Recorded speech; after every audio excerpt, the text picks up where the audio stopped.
how we want to generate some force in the golf swing. This is power. So let's take a look from the ground up, utilizing Swing Catalyst dual motion plates. And I'm standing on the plates right now with a lead side and a trail side. And you're going to see that my pressure is illustrated by a ball dancing back and forth. That's actually my pressure moving from side to side. And pressure is illustrated as a percentage of what's touching the ground at any given point. And you'll also see that there's heat mapping, that there are red spots where I'm pressing harder and blue spots where not quite as much, but still touching the ground.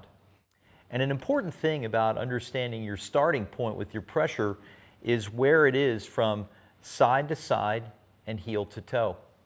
And many times when we begin a pressure view of a golfer, we're going to look at how wide the centers of pressure in each foot are. Now, the stance width that you're seeing is really the distance between those two dots on each foot, the center of pressure. And you'll notice without me moving my feet, if I rolled my pressure further to the outside of my feet, my stance width got greater. And if I pinch my feet together, not changing my feet on the ground, my stance width got more narrow. So we're actually measuring the center of pressure between the feet.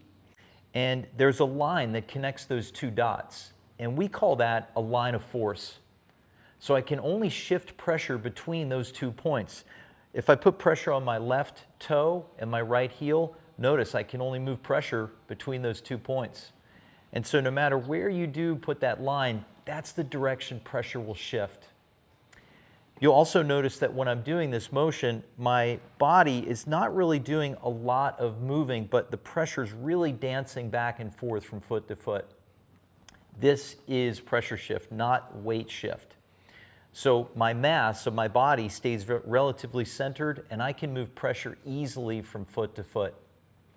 By changing my stance width, I change how far I can shift that pressure. When I get wider apart, I start to increase the magnitude of that shift. So understanding how your feet get positioned, where the centers of pressure under your feet are, and how we're moving pressure between those 2 points is a really important starting point for knowing about pressure in your swing. Some things that I see better players do with pressure in their stance is that they really get their feet connected to the ground. They don't get too dominant out towards their toes at their setup, and they don't get too dominant into their heels at the address position either. They really distribute the pressure evenly across their feet. And when they start to move, they really don't let pressure roll to the outside of the trail foot or get really deep into the trail heel or way out to the toe. They really keep a solid connection of that trail foot on the ground. So making sure that you're getting a really good base, a really good connection on the ground with your 2 feet is an essential starting point. And when you can, just stand in a normal position. And I want you to find where you can get that pressure right across the arches and evenly across both of your feet. You'll notice that it doesn't take any muscle activation to stand here. This is something we call skeletal alignment. The mass of your body is distributed through your skeletal system, and it doesn't take any energy to stand here. Now, move out towards your toes. And the further out you go, you're going to start to feel your muscles tensing up. You need that to keep you from falling over. That's not a good place to start your golf swing from. When you get into a good golf posture, you're going to feel both feet connected firmly to the ground, your centers of pressure nice and balanced, and your body in a relaxed starting position. I can't tell you how many players improve just by finding that they're too deep into their heels in the setup or way too far on their toes at the setup. And when we get into that middle position, things start to move much more easily and correctly. For many players who start in the studio, we begin with pressure and learn about how they're moving on the ground. A typical complaint from players when they come in is they're not hitting it far enough. They're not getting enough distance.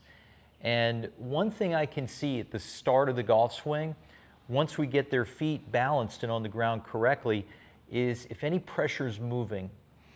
In other words, golfers that hit it short typically are very static, very still. Their center of pressure doesn't move, and they begin the backswing with their hands in the club. This nets a slower golf club, a slower club head speed, and therefore a shorter shot. Again, there are some shots in golf, like a putt or a chip, where you might want to start that way, but this is power, and this is how we want to generate some force in the golf swing. And the way we do that is what I see the best players who come into my studio do. They start with some movement, and they're using this position to get a little pressure shift from side to side. And this is an important characteristic to generate force and power. You've seen this in baseball, a batter at the plate using this pressure from side to side before they swing, or a tennis player on the baseline who's jogging back and forth to get ready to move where the ball comes. In golf, because the ball is static, it's not moving, doesn't mean that you have to be static.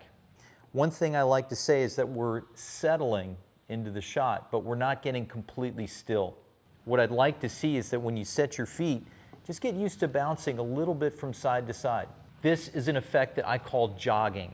And if you were to jog, your body would stay relatively centered as you move pressure from foot to foot.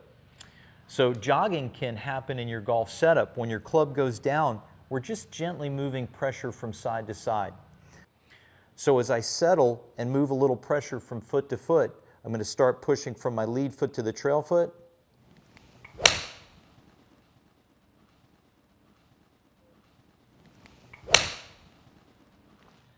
And that gets the club going back a little faster.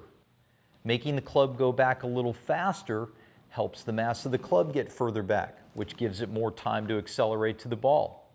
It also starts a great sequence. When my pressure leads the backswing, it's going to lead the downswing. And this little jogging motion is something that's so simple that you can apply to your golf swing, and it's going to give you more power and a lot better sequence in the golf swing.